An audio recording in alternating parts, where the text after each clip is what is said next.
day. I thought you ran at night. What are you doing?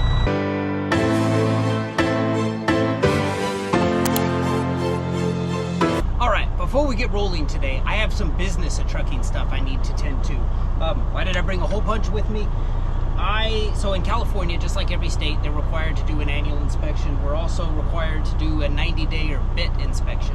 I had both of those done yesterday. I need to scan both of my inspection results into, I keep a little folder on my phone, vehicle inspection reports. I've got a separate folder for the truck, separate one for the trailer, so I can have those on demand at any time.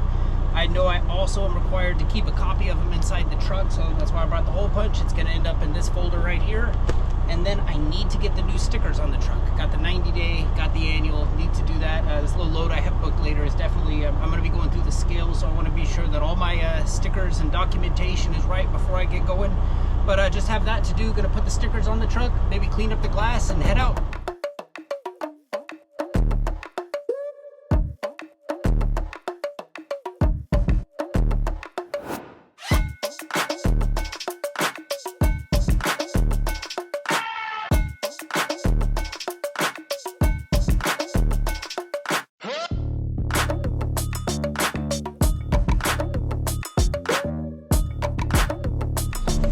You could almost tell me I've had some sort of animal with big droopy jowls come in here and season the inside parts of my windows.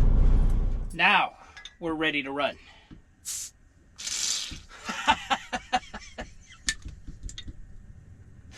You think you'll be cool and do something, and then it's on you.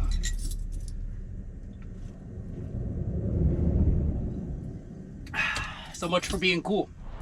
I'm almost scared to do anything with action in it after that bottle spraying me. This will be the day that I'll be recording and fall out of the truck. It's like, why hasn't Todd made anything new? Oh, he's recovering from breaking his spine from falling out of the truck.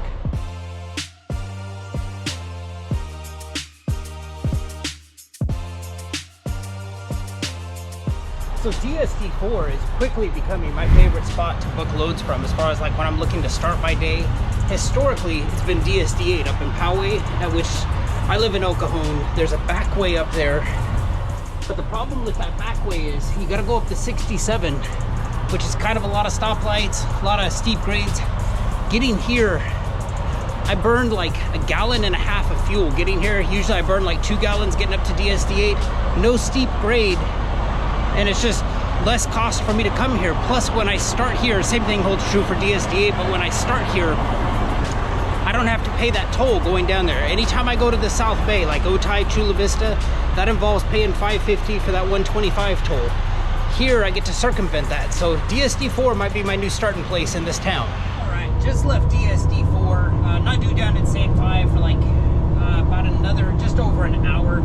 Probably is going to take 30 minutes. I will say about these new sites, when they open them up in like your area, if you see a new site, for whatever reason, and I'm grateful for it, don't get me wrong, but for whatever reason, when they open a new site, their rates going to that new site do seem to be higher than everything else. I mean, I've been doing DSD4 I've been here a few times, and I noticed that when it first opened, it's almost like they have to, I don't know if they feel like they have to entice drivers to go to this new place and find out where it is. It's the kind of thing, I mean, hey, I'm grateful for the money, but I mean, I can straighten all that out with Google Maps and, and find out where it is. I did notice that rates were really high for like the first month that this place has been opened. I'm running this tonight for slightly less than I have been. It's still profitable. I wouldn't be doing it if it wasn't profitable, but what I was glad to see, so it's kind of a double-edged sword. On one side, yay, you're getting those higher rates than normal, but then the downside of it is when these facilities first open, they seem to kind of struggle a little bit with like basic stuff. Like today's the first time I've been here, I don't know how many times, but definitely a few times. Today's the first time that I showed up and had it go down like it's supposed to. Like, they told me to be here at a certain time, the trailer was ready, I've got the trailer attached, safety inspected it and everything, and I'm now on my way. It's kind of like the way it's supposed to be. When I first was showing up, it's like they kind of had this deer in headlights look of like, what are you here to do? And it's like, well, obviously I'm here for a trailer. So yes, you do get those kind of beneficial rates to begin with, but you also have to contend with like the site may not be functioning at 100%. All right, just checked in at San 5. real-time selfie request. I include these so you can kind of see about the frequency at which they request them. Let's see here. I know the rules. Don't smile. Don't wear a hat.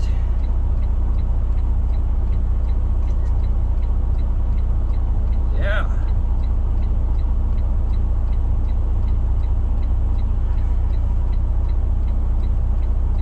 The downside of doing these, a lot of these yards, especially down here, have terrible cell reception, so it takes a long time to update. Success. Complete. Last time they requested one of these, they requested one like a little bit later. All right, parking slip 847. Let's go drop off this trailer.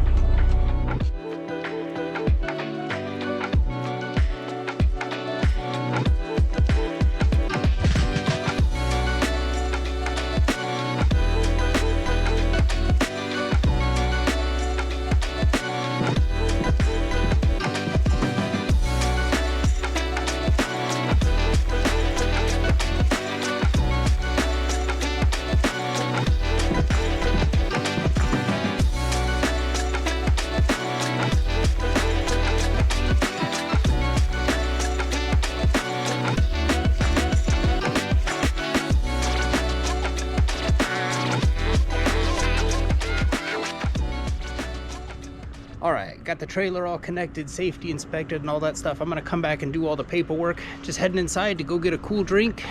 There's no photography inside, so this video is gonna cut out right now. Let me show you one of my processes I do with paperwork. I had somebody ask me about my ELD provider the other day. My hesitation in recommending this is, let's be realistic. I've been with Motiv, or what was formerly Keep Truckin'. I've been with them since the beginning, so lack of experience completely. Do I have any other experience dealing with another ELD provider? I do not. So, you know, and sometimes people on the internet can kind of be trash. I know if I say something good about Motiv, I'll probably have 10 people come on and be like, Motiv sucks. That's cool. I'm not invested in them in any way other than I use them. But I'll show you one of the processes I deal with all the time here. Let me turn this screen record on and show you about like keeping up on paperwork, for example. So I have verified the trailer ID. It was 5102, already safety inspected it. And Amazon is now going to send me, yes, we did all this. Please leave as soon as possible. I will. Probably get a call from them. They want me to leave as soon as possible. Why does the trailer ID come up again? Here comes the BOL. And again, their cell service in this yard, or not theirs, the cell service in this yard is terrible, so it's going to take a minute. So here's what I do. I get a screen grab of that. I then hit submit. It's going to come up with my exit code. That's all good. I'm now going to come over here to my Motiv side, go to my Motiv driver. I'm going to go to documents, add document. I want to add a bill of lading, add image, choose an existing image, and that screenshot I just got is right there. We're going to save it, and it is uploading. Pretty easy. I mean, that just keeps me, you know, I know Amazon's pretty straightforward. I could have taken the picture too if it was dealing with like a paper BOL, but yeah, it's pretty easy. So that is, now I'm compliant with, you know, keeping up on stuff. I like it for ease of use, but again, I don't have a lot of experience. I have zero experience with other ELD providers. That's what it looks like for me.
Wasn't seeing what they were looking for, and then, you know, started leaving kind of like bad comments saying like, this is fake, this is fake. Now, you know, my question, I do try to respond to people, and I understand the internet has trolls, that's fine, but, you know, if like I want to know what they think is fake about it. Like, do they think I made the whole load board up? Did they, you know, like, and maybe I invest too much time thinking into stuff like this, but it's like, you know, where do they think it's fake? That's why I do them, but I almost hate making load board videos, because I see it as two possible outcomes, and both are bad. Let's say I catch it when it's great, and somebody's like, that's it, I'm jumping in, Amazon's where it's at. I promise you it doesn't stay like that long. And then, you know, and the opposite, you know, that person leaves within like a false positive, thinking like, man, it's like this all the time. I promise you it's not. And then, you know, the other thing is let's say I catch it when it's bad, and they're like, Amazon sucks, I'm not going to work for them.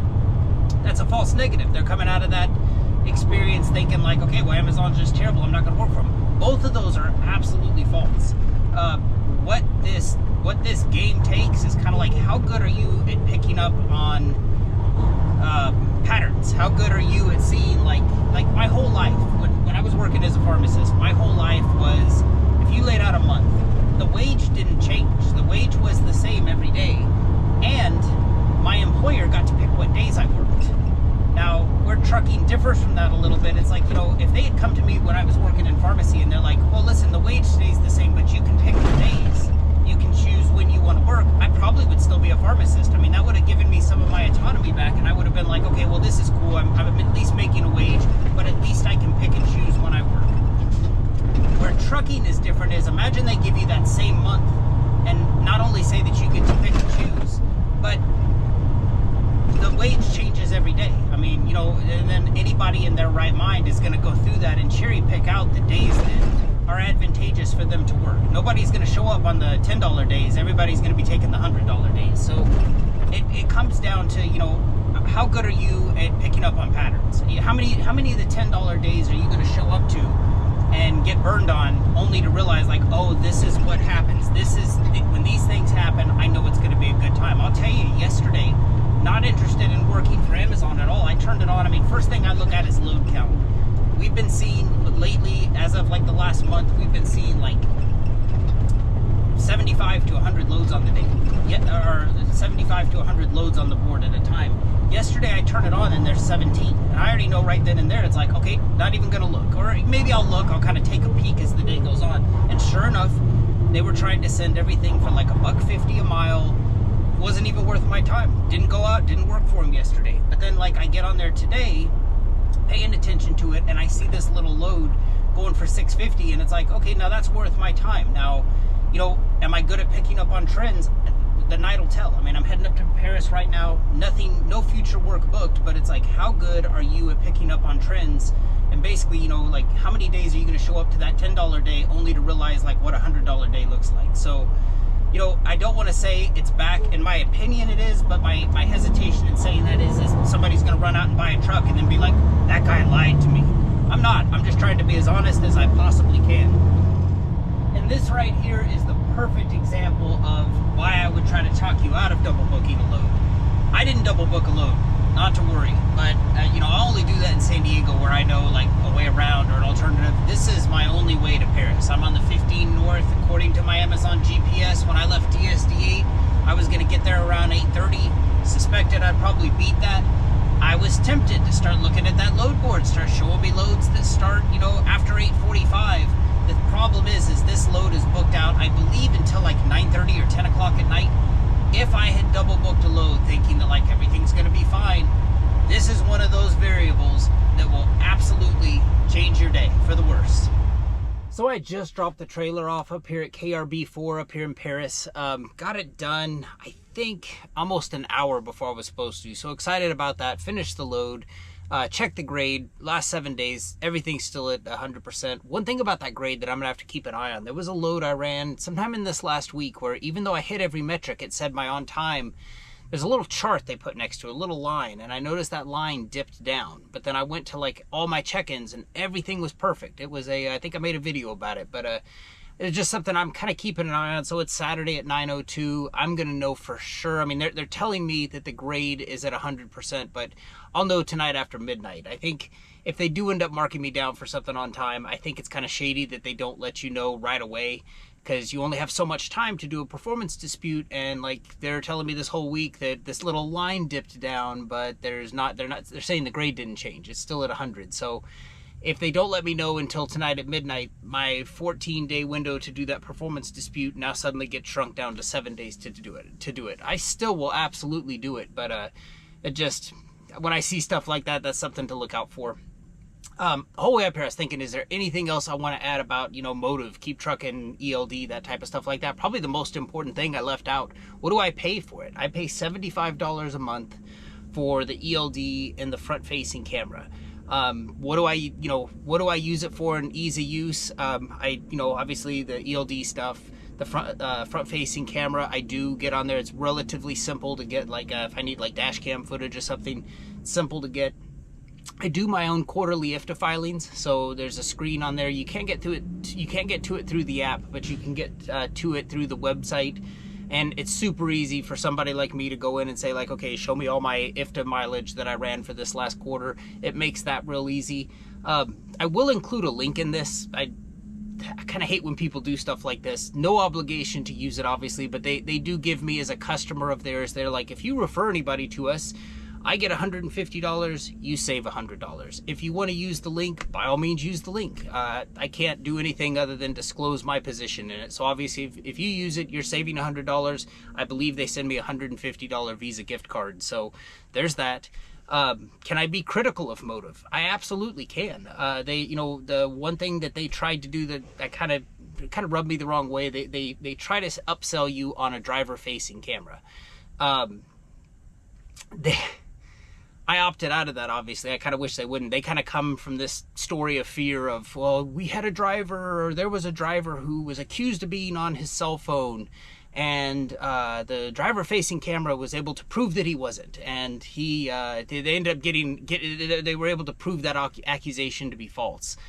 I don't have a law degree, but I understand how a burden of proof works, and if I'm involved in an accident and somebody says I was on my phone, it's their burden of proof to prove that I was in fact on my phone. It's not my burden at all to prove my innocence of that allegation. So, when I think of like a driver facing camera, obviously I just don't want one, but then that's creating evidence, if you will, that is then obtainable through like a subpoena. And without admitting guilt or saying anything, I feel like that information could be more used to hurt me than help me. So obviously I opted out of that, but that's if I'm being critical of them.